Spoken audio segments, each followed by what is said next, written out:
अभी आपने एनसीईआरटी की बात की है। बीपीएससी और यूपीएससी में सबसे पहले कहा जाता है कि आप एनसीईआरटी को कवर कर लीजिए, उसके बाद फिर आप आगे बढ़िएगा। तो क्या एनसीईआरटी को पढ़ाने के वजह जो अभी बाज़ार में शिक्षक सब हैं वो एक शॉर्ट नोट्स निकाल करके दे रहे हैं। तो शॉर्ट नोट्स और मेन बुक, बच्चों को मेन बुक की ओर क्यों नहीं दिखाया जा रहा है, जो शॉर्ट नोट्स की ओर ले जाया जा रहा है? ये तो आपने एक यक्ष प्रश्न आपने पूछ डाला हमसे। जब मुझे चीज़ों को समझाना होता है, समझना होता है, मैं खुद एनसीईआरटी को ही पूर्णतः फॉलो करता हूँ। एक मिनट सर, आप एनसीईआरटी को फॉलो करते हैं, कोई भी फॉलो करता है, आपने बताते हैं या बच्चों को आप प्रीफर भी करते हैं? हमने आपके कई वीडियो देखे हैं कि बच्चों को आप प्रीफर करते हैं कि पेज नंबर फलाना देखिए, फिर पेज नंबर फलाना में देखिए, आपको वो पॉइंट क्लियर हो जाएगा। अगर वहाँ आपको क्लियर नहीं होता है तो आप फिर उस पेज नंबर आप कल फिर हमको क्लास में याद दिलाइएगा, फिर हम आपको क्लियर करेंगे। लेकिन वही बात अभी हम बता रहे हैं कि शॉर्ट नोट्स जो बाज़ार में घूम रहा है यहाँ पर, वो जो छांट करके ले जाया जा रहा है और क्लास में शिक्षक जिक्र तक नहीं करते हैं एनसीईआरटी के, वो एनसीईआरटी तक बच्चों को कैसे पहुंचा? क्या क्लास में एनसीईआरटी पढ़ाना मुश्किल है कि उसके तुलना में शॉर्ट नोट्स लाया जा रहा है, या फिर कुछ और रीज़न है? इसकी एक बार आप रणनीति को बताइए। एनसीईआरटी पढ़ना कोई समस्या नहीं है, पढ़ाना भी कोई समस्या नहीं है। आप जब इसके इमेजेस को आप ध्यान से देखेंगे, इसके कलर कोडिंग को जब आप अच्छे से आप चीज़ों को समझेंगे, आप बाइफरकेट होते चले जाएंगे बहुत तेज़ी से एनसीईआरटी को रिवीजन कैसे करना है। शुरुआत में क्योंकि जब आप 12th या बैचलर डिग्री करके आप आते हैं तो बहुत सारी चीज़ों को आप देख कर आते हैं जहाँ पे आपके शिक्षक आपके सहयोगी की भूमिका में रह चुके हैं पहले भी। यहाँ पे सिर्फ आपको क्या है, फटाफट इमेजेस को, ब्रेन को बैलेंस करना है। पॉइंट वन इमेज क्या है, पॉइंट टू इमेजेस क्या है, ऐसे ही करके आप इमेजेस पे अगर आप ध्यान देंगे, वो साइंस का अप्रोच हो या फिर आपका ह्यूमैनिटीज़ का स्कोप हो, जहाँ भी इमेज को अगर आप ध्यान से देखेंगे एनसीईआरटीज़ में, आपका एक अपना एटीट्यूड डेवलप होता चला जाएगा, चीज़ों को समझने की गहरी समझ आपके अंदर आ जाएगी। एनसीईआरटी कोई दुरूह जैसी कोई बात नहीं है और इसे बहुत बेहतर तरीके से दोहराव के साथ समझा जा सकता है। और मुझे लगता है जब आप बेहतर तरीके से एनसीईआरटी को एक बार पकड़ बनाते हैं, कोई भी एग्जामिनेशन आपसे दूर नहीं है। यूपीएससी हो या कोई और भी एग्जामिनेशन, यूपीएससी हो या एसएससी हो, कोई भी एग्जामिनेशन आपसे दूर नहीं होगा एनसीईआरटी अगर आपके साथ है। क्या सर एनसीईआरटी का जो पिक्चर है, चित्र जो दिया हुआ रहता है, क्या वो चित्र बोलता है? हाँ, एकदम बोलता है। एग्जामिनेशन में तो खुलकर बोलता है, जमकर बोलता है। ऐसे में ही जब आप इमेज पे आप ध्यान नहीं देते और वो इमेज आपको रिएक्शन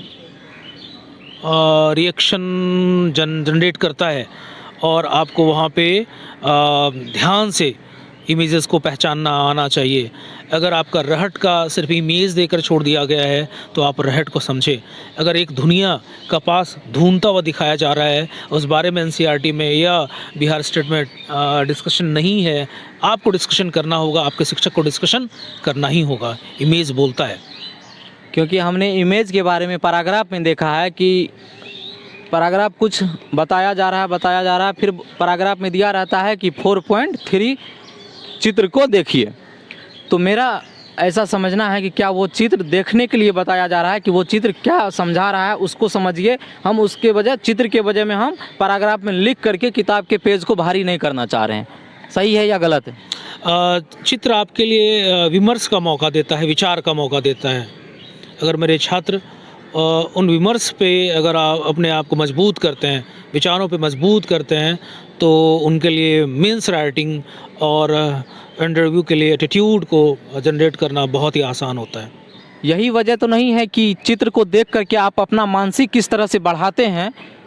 यही वजह तो नहीं है कि यूपीएससी में एनसीईआरटी या बीपीएससी में एनसीईआरटी मोस्ट इम्पोर्टेंट कर दिया है कि पहले आप एनसीईआरटी को पढ़ के आइए, आपके अंदर कितनी क्षमता है सोचने की, समझने की। इसीलिए तो नहीं, हर एक टीचर को देख रहे हैं या हर एक कहीं भी कोई भी गाइडर, क्यों नहीं, हम मिलते हैं बहुत सारे गाइडर से, तो वो गाइडर एक ही बात बताया जाता है कि पहले आप 2 महीना 4 महीना एनसीईआरटी को पढ़ लीजिए। क्योंकि हम सब ने एनसीईआरटी पढ़ा है, नर्सरी से 10th तक। अगर कोई नहीं भी पढ़ा है तो 9th 10th 11th 12th तो पढ़ता है एनसीईआरटी। तो क्या यही वजह तो नहीं है कि पहले एक आप मानसिक को बढ़ा लीजिए, पिक्चर के बारे में क्या सोच रहे हैं क्या नहीं सोच रहे हैं, उसके बाद आप आइए यूपीएससी बीपीएससी की क्लास कीजिए, और फिर वहाँ से वो जो आपका मानसिक बढ़ा हुआ है फिर उसको हम लेवल अप ले चलेंगे। क्या ये रणनीति तो नहीं है एनसीईआरटी पढ़ने का या पढ़ाने का या बताने का? इसीलिए तो हमको एनसीईआरटी की ओर पहले नहीं भेजा जाता है ना। नई शिक्षा नीति वर्ष 2020 के बाद से सरकार इस बारे में सजगता और बढ़ी है। आप देखे होंगे क्राउन, लुसेंट जैसे कई सारे हैंडबुक्स बच्चों का पहले फेवरेट हुआ करता था और आज भी है, बच्चे काफ़ी सारे हैंडबुक यूज़ करते हैं। बट हम आपसे ये कहना चाहेंगे, आप हैंडबुक ज़रूर आप यूज़ करें और उसे आपके लिए रफ्तार के साथ, तेज़ी के साथ उसे एंड करने की कैपेसिटी होनी चाहिए। बट जैसी भारत सरकार की नई शिक्षा नीति है, कई सारे एग्जामिनेशन में अब 80-85% तक एनसीईआरटी डिज़ाइन उसके मॉडल को अप्रोच किया जा रहा है, उसका वैसा ही क्वेश्चन पूछा जा रहा है। और ऐसे में अगर अभी भी अगर आप एनसीईआरटी पढ़ने के बारे में सोच ही रहे हैं तो आप अपने आप को खतरे की स्थिति में अभी भी आपने बना के खुद को रखा है। इसलिए अब वक्त आपके पास नहीं है, एनसीईआरटी के साथ आइए। एक और मैं फटाफट मैं आपको बता दूं कहाँ आपको जाना चाहिए।